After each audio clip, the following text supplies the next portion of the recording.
I am attempting really hard to make this topic really light. Yes, this episode is dedicated to all kids who are like me, had been asking or demanding maybe more or less of this kind of love.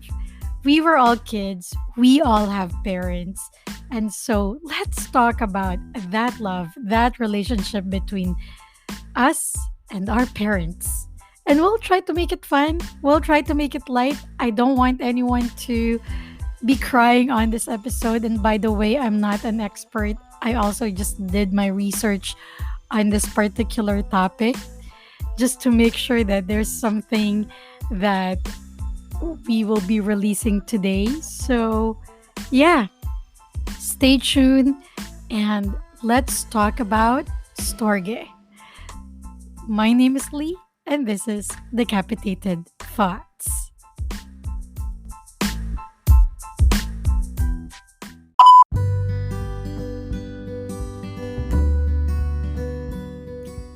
I don't know why I'm really nervous to do this topic because it might be triggering for a lot of people. I know it will be triggering for a lot of people. I don't know how many people would want to talk about it, but it's one of those things that we have to talk about. We said in the previous episode that we can be in love but not in a relationship. But hey, you know what? There's a kind of love and relationship that we were all born into, and it's called storge by the Greeks.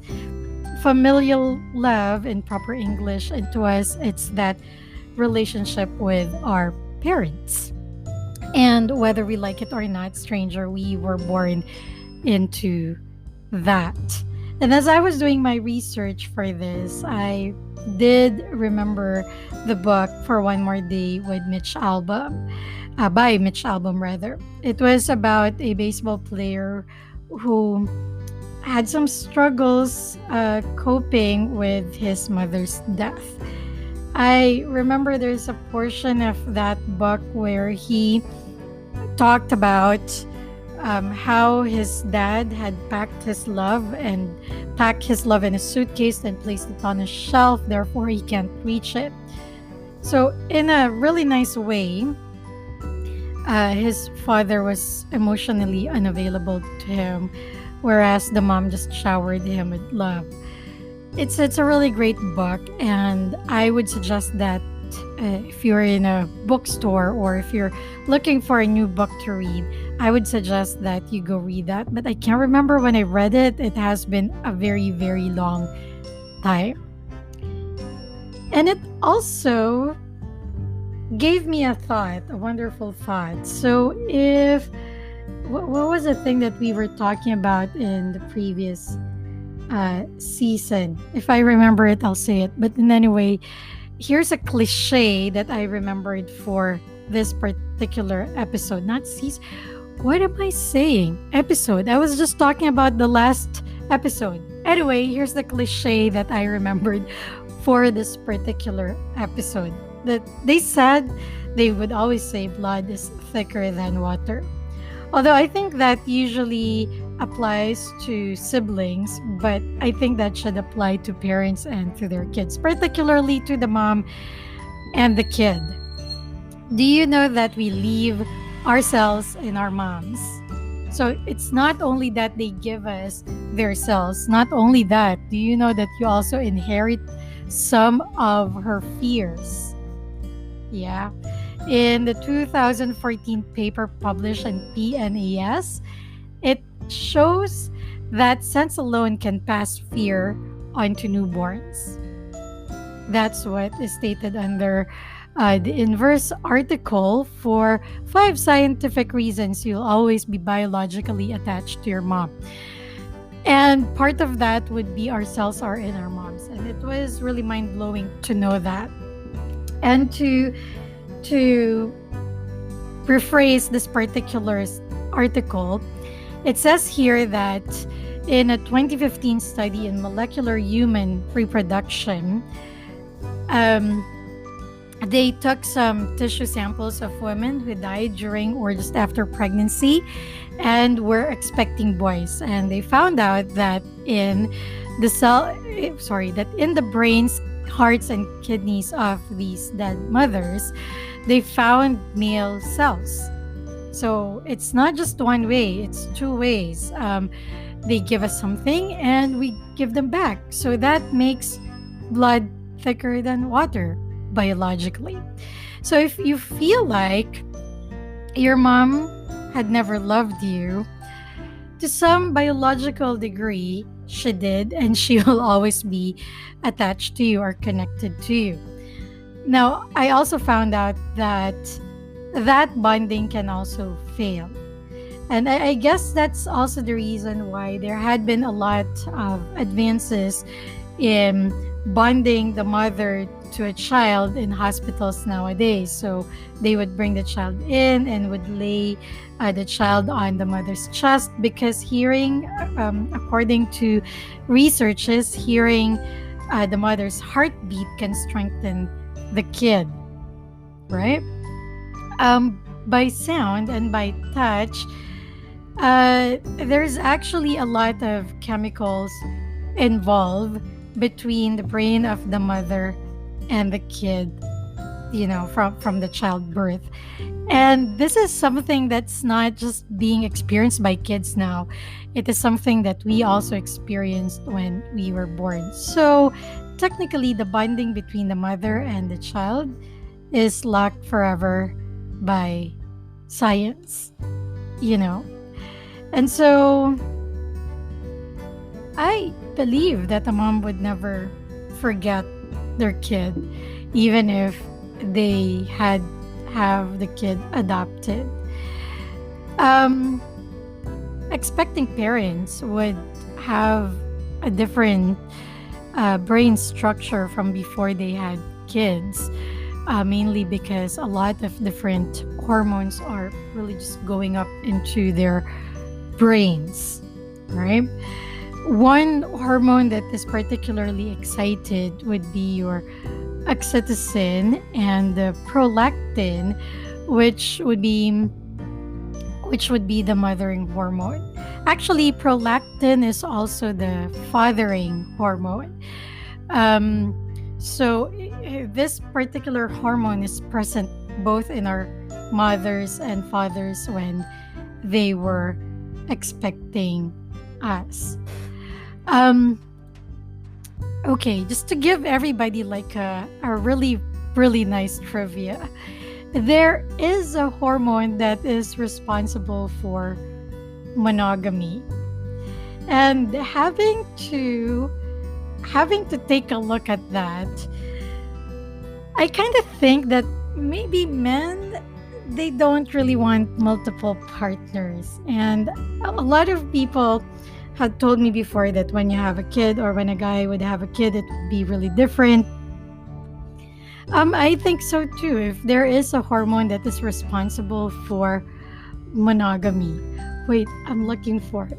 I think I've mentioned it in the last episode of season one, but I did not say that it was the hormone for that. Let me just take a look at that. Yeah, so it says here, I'm there, pathways to family awareness, pathways to familywellness.org, under the Science of Father's Love article.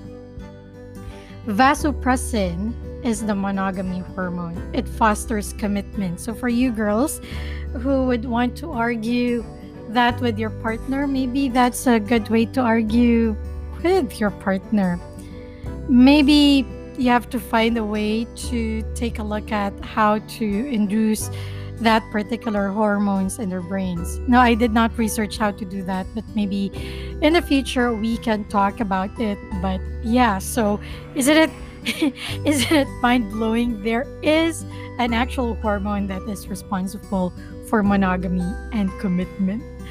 Anyway, so as I was saying, prolactin is a hormone that is present for both our mothers and our fathers, and that would be the parenting hormone. And so now I'm thinking if there's really one way of raising a kid. I don't think so. If all of us would have that hormone and it would kick in when we have kids, um, then maybe it's true that your parents or your mother knows best for you because of this. But as I have mentioned, bonding between parents and children can also be um, broken or severed, or it cannot really really grow into full extent. And there could be a lot of factors. It could be because of less touch. It could be, it actually could be a lot of different things. By science, we were made actually to depend on our moms when we were kids. But as we grow up and as we learn new things, as we gain experience, that also alters the state of the brain. Honestly, when I went to research about these kinds of things, mostly only focused on parents with their newborn kids or with their babies. I think it's totally different when you start growing up. Now, there's one that I checked if favoritism is real. So I've always told my mom actually that her favorite would be the middle child. And I know that she loves me, but I would still strongly say that. Without feeling any emotions attached to it, without jealousy nor envy. May she admit it or not, I know that she had some kind of um, favors for my second sister. Now, why is that? The reason that I've always been seeing is because growing up, she was the weakest physically, so she was I would say she was a sickly kid. So in this research, it just proved that um, there may be there would be two types of favoritism that we can take a look at: the one that is fair and that is one that is unfair. So I guess that's part of the not I guess that's part of the fair favoritism, when one of your children would need more attention than the others. And then there's the unfair. And I think a lot of us can relate to the unfair if all of you are all good, all okay, and it's just that the parents would be drawn to one kid.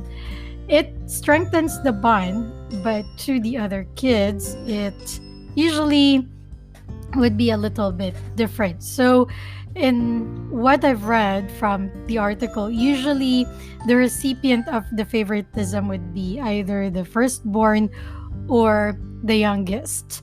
And that's also the reason why a lot of middle kids are the rebels. Or let's not say rebels, they just have a different way of looking at things. It's because of that. And there could be a lot of course, negative effect to the kids growing up. And that's the reason why I said, circling back to what I've said earlier, or maybe I did not say it, maybe it was in the other recording that I said it. This kind of love story is what we are born into. And it is also the kind of love that gave us our first bruises emotionally and psychologically, and maybe at points spiritually. I guess growing up, I personally just never saw my parents as humans. I can still remember when I was in my 20s, and for the first time, I asked my dad something, and he answered, "I don't know." And he was serious about not knowing the answer to my question. And I was like, how can you not know? So for me, that was both, I don't know, amazing, but disappointing. It was sad. It was confusing. Because all my life, I asked him a question, he always had an answer. And so for me to hear him say, I don't know, it dawned on me that, you know what, my dad is not a walking encyclopedia. He's a human being just like me, and there are things that he doesn't know. So as kids, that's how we looked at our parents. They're all knowing. They know what's best for us. Some of us grew with strict parents, some of us grew with really cool parents. Honestly, there's really not one way of parenting your children.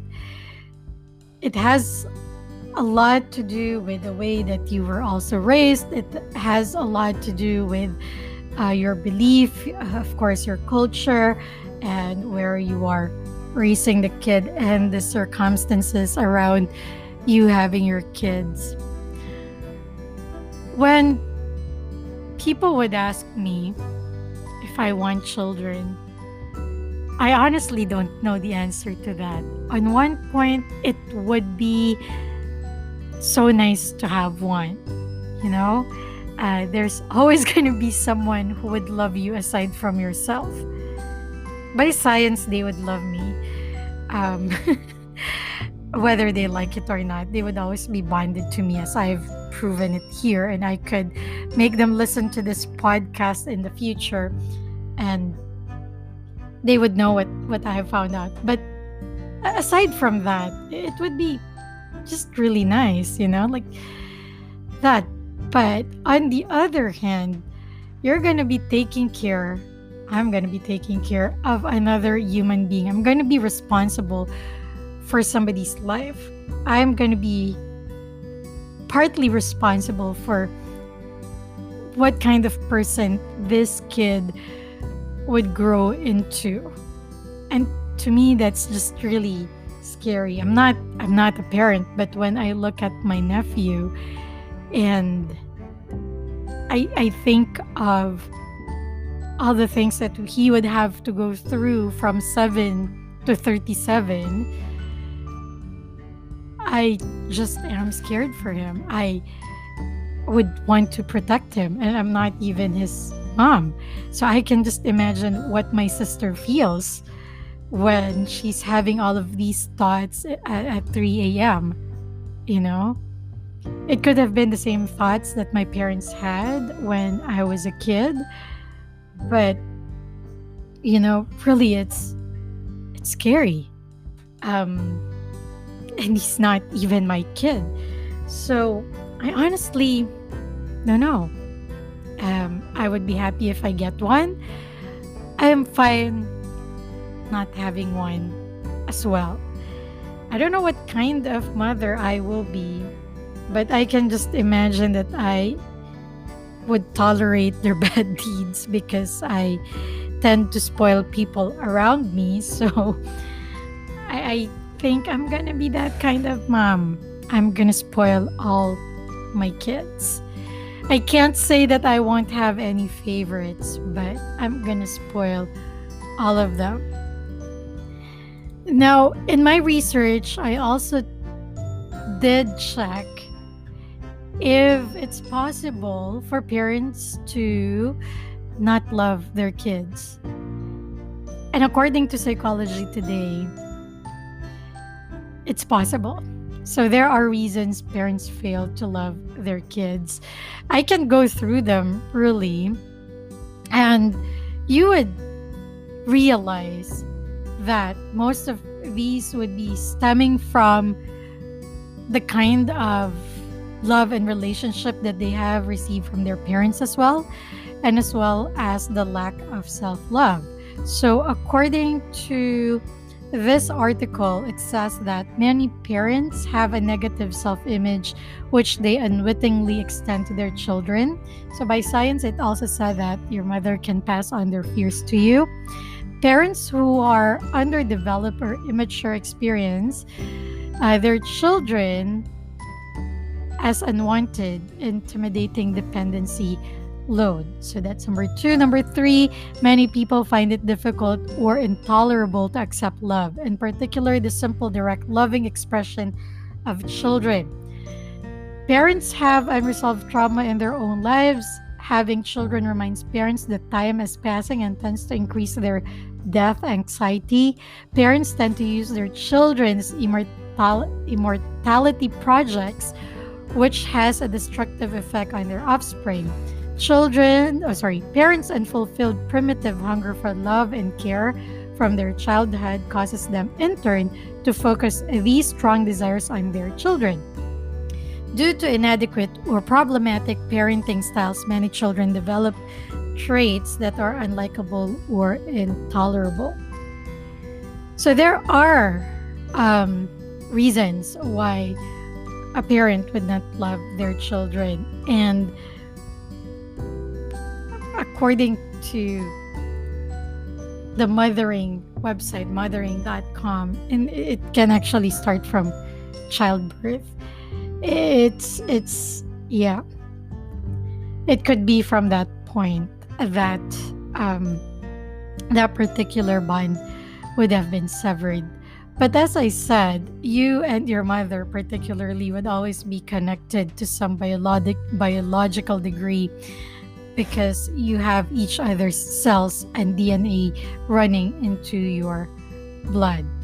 Now, upon hearing those 8 reasons why parents fail to love their kids, it's actually stemming from self-love and from the love that they've received from their family as well. And so I would I would talk about that line from Stephen Schwartz's song. I forgive I forgive my poor flawed parents for loving me the best they could, or something like that. Um, yeah, what I took away from this research is that, or what I am taking away from all the learnings that I'm having, is that people will love you the best way they know how. We all have different definition and stages and levels of love that we give. Some of us would really just have poor judgment, and maybe our parents would also have those too. Not maybe, our parents would also have those too, because at the end of the day, they're just human beings, just like you and I. They experience the same failure, the same happiness. They would also have the same love chemicals in their brains. And sometimes they would also experience the lack of those emotions, of those hormones in their brains, and they just didn't know how to do it, because now that they have you, they have to do a lot of different things.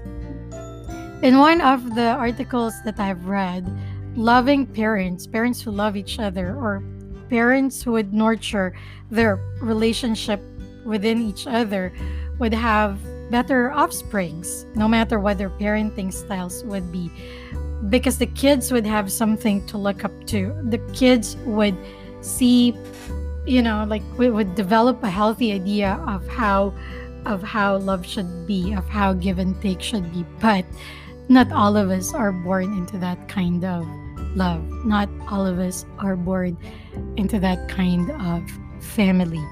And so some of us would say that we found our family within our friends. Some of us would say that we found family or our parents amongst our mentors, and they're not exactly biologically connected to us. But I think we are also forgetting that um, biologically we cannot sever our relationship with our parents. Yeah, of course, you choose the family that you become aware of. But in the end, it's also important for us to be able to understand love, for us to be able to understand relationship. We also have to take a look at that, heal it as much as we can. I won't say that it would be totally healed for all of us. We have different stories, and we had different experiences with our parents, but it's something that we want to take a look at and check. Sometimes the lack of love also comes from that because we never had that. Maybe we came from a family that never says I love you on a daily basis, or it could also be too much of it. Anything that's lacking or too much of is bad. Um, so we can always take a look at that. The way that we see the world actually starts within the home. So the first time that we were self-aware, it was probably from the words that came from our moms and our dads. And without acknowledging that and without knowing that, it would be hard to understand relationships. It would be hard to understand the kind of love that we have to give out and the kind of love that we have to set aside. Right? So I hope that we did shed some parts of it. Honestly, I do not have a great relationship with my parents, or like it's more like of a love and hate relationship ever since I was a kid. But that's normal for me. That's something that I have accepted and is still learning to accept. And as I grow older, I understand why I react at certain things the way that I react. And it's easier for me to change the course of action that I'm taking if I know where I am getting it from. So I know that I'm not very mushy. I'm not very touchy because I did not come from that kind of family. And it's kind of weird for me to be hugging people all the time because that's just not the kind of upbringing that I had. It's not because I don't like to share my affection to others or I'm not affectionate. It's just a different way of being affectionate. If I am too thoughtful, it's because my mom was too thoughtful. When we were growing up, even though we were in the same house, she would send us birthday cards and Christmas cards, which was really awesome. And since my dad was away for work, we also received Christmas and birthday cards from him. So even if I lack in one department, I would super make up for it in another, all because that's how I was raised. That's the kind of love that I received when I was a kid. Of course, not all of the love that I received would have been good or the experience would have been good, but it helps me to understand who I have become or what I am becoming and how I want to become. So it's something that I would also suggest that you take a look at and accept. And that's the reality that we have to embrace. I hope, stranger, that you have learned something today and that we've talked about it as objectively as possible. And as I said, I'm not going to take side whether you're the parent or the child. But if you're a parent, I would say partly I understand what you're going through. And I won't say 100% because I'm not a parent myself and I'm not an expert in these things. If you're a kid, if you're a child, I totally understand what you're going through because just like you, I was a child.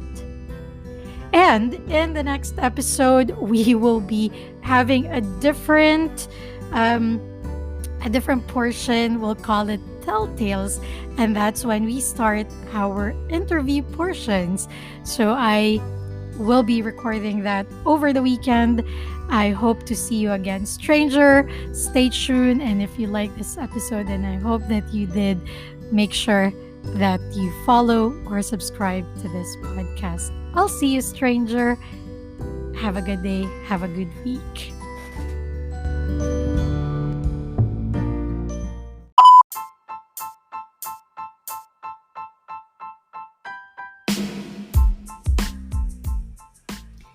Hey there, stranger. Do you agree with what we have talked about today? Did you learn anything? Do you have a friend who might need this advice? Hmm, if you agree to all of those, don't miss an episode. Add this to your playlist and send this link to your friend. It was awesome having you today. Thank you so much for listening. My name is Lee, and this is Decapitated Thoughts.